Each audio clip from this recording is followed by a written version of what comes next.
What percentage of the locations do you go to, do you actually debunk that, no, this actually isn't paranormal stuff? This actually is explainable by other reasons? We've done a handful of those. On the commercial side, we've actually found some things in most of the locations that, again, we can't explain. So, for example, we went to the Exchange Hotel in Gordonsville, Virginia, which was, it was built as a hotel. And then during the Civil War, it was transformed into a field hospital. And it saw both Union and Confederate soldiers. So over 700 verified deaths occurred in this location. So when we went there, again, there was only 5 females on the property, but we were capturing males' voices. We were capturing children's voices and things that we can't explain, objects moving, again, that we can't explain. So a lot of the commercial locations that we've gone to, we've gotten a handful of things that, we put down as unexplainable. And we call them that because if somebody can come to me and say, oh, well, I think it was this, or it could have been this, then I would absolutely love to have that dialogue. But for right now, the things that we're finding are things that in the moment we can't explain. When we go to private residences, we've had a majority, well, I wouldn't say a majority, I'd say about half of those that we can explain with, okay, this is something that is environmental rather than paranormal / unexplainable. So for example, we got called in to a business. It was a new business. He'd put up some night vision video cameras. It was a storefront business. So it was all glass storefront. He had glass display cases running down the length of his store. He had mirrors on the wall.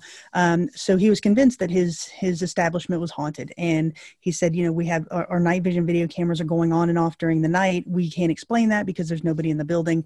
And so will you please come in and take a look? And so we did that. We went in.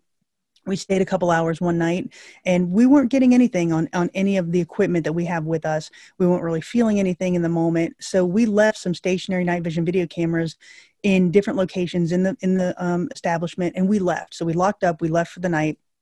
So when we came back the next morning, I said, did your night vision video cameras go off? And he said, oh yeah, we had a lot of activity last night. I think you stirred something up. They just kept going on and off. And I said, okay, give me the timestamps of those. And so, which he did. And so I cross-referenced it to the night vision video cameras that we left up. And so what we found was this establishment is located on a highway that had a large amount of U-turn traffic right in front of his building. So when the cars turned during the night, the headlights were shining into the storefront, bouncing off of a mirror and essentially blinding his night vision video cameras, which made it appear that they were going on and off because of motion. And that wasn't the case. So I said, just either change the angle of the camera or change the mirrors, and I think your quote unquote activity will stop, which it did. So we do a lot of that with the residential and the businesses that we investigate. We find things that we can explain away. Now there've been some where we've gone in and there are things that I can't explain. So we'll talk to the homeowners about that and what it means for them and the options that they have if they decide that they either want to live with what's going on or they don't.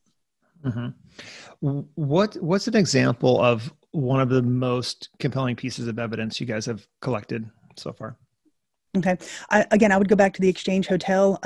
When we go to these locations, and I'll kind of set the stage for you. When we go to these locations, we always take a day tour first. Again, because we want to do that to see the location in the daylight and to really scope out things that could affect our investigation. Again, is there traffic? Are there street lights? Are there neighbors with dogs or kids? Or, if the wind comes, what's that going to look like? So things like that we can look at during the day, analyze, and see if it'll affect us during the night when we do the investigation. So we do that. And then we also go in and we look for places that we can leave what we call stationary equipment. So night vision video cameras, voice recorders, trigger items, things like that, that we will leave in, say, a room, because we know we won't be in one room all night, but we want eyes and ears on that room or on that area while we're doing, investigations around the property. So we'll leave night vision video cameras and voice recorders. So for example, we went to this Exchange Hotel, and one of the rooms, it's a 3-story hotel, and one of the rooms in there has a bed. It's all set up to either look like the half of it is set up to look like the old hotel, and the other half is set up to look like the Civil War hospital. So in this room, it was set up to look like the hotel. We put a voice recorder on the bed of this room, and we left the area. So 3 of us went outside, and 2 of us were on that floor, but across the hall. And during the night, we captured a child's voice that it sounds like it's standing right next to the voice recorder. And it says, "Hi, this is my bed," which is extremely compelling because it tells us 2 things. One, there's a child voice in there when there's no children on the property. So that's unexplainable to me. And the next one is, it sounds like he's addressing the voice recorder saying, "Hi, this is my bed," which leads me to believe that it's intelligent, that it can see us, that it's interacting with us and our equipment. So that was extremely compelling. On that same voice recorder, about 3 hours later, we captured an elderly gentleman's voice saying, "I don't know, I'll be back at 4:30, which again is extremely compelling because there's no men anywhere on the property that night. So I would say those are two pieces of very compelling evidence. We were also at Fort Mifflin, which is a Revolutionary War fort in Philadelphia. Again, we set up our night vision video cameras. And in this instance, we had a night vision video camera inside a subterranean casemate, which was used to house first ammunition during the Revolutionary War, but then it was repurposed into a solitary confinement cell for traitors. So we know that there was at least one man in there that was tried for treason, and he was hung on the fort. So when we went in there, we put a night vision video camera along with a laser grid that sat right beside it in the doorway, the only doorway into this casemate. And we left, and we were on the other side of the property at the time.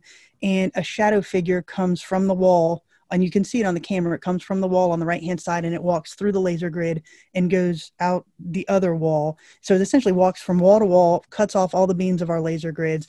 Again, I can't explain that because there was nobody in the room. And if there was somebody to get into the room, we would have seen it on the camera. So again, that's extremely unexplainable to me. And those are the types of evidence that we capture when we go to these locations. Okay, wait, so there was a camera set up, and the camera didn't show anything, and yet something went through the laser grid. Is that what you're saying? Mm-hmm. Correct. So like I said, it's a subterranean casemate. So you've got to go down these stairs about 7 feet. And then there's a doorway. It's the only doorway leading into this small room, which I say probably about 6 people could fit comfortably in this room. But there's nobody in the room because I set the camera up in the doorway with the laser grid about 2 inches in front of that. So for somebody to have, even if they were like to wave their hand across it or something, I would have picked it up in the camera, which did not happen. So the camera was sitting by itself. It had run by itself for about 2 hours at this point. We weren't in the room. We weren't anywhere near this casemate. We were on the other side of the fort, and something comes from the wall, walks from wall to wall, and is cutting off all the beams of the laser grid as it did so. So again, that's extremely compelling to me. Could it have been a bat or some sort of animal? No, because the way it moves, it's like a slow walk. It just kind of walks from. So a bat couldn't have done it. Again, if it was a bat, we would have seen it in the camera.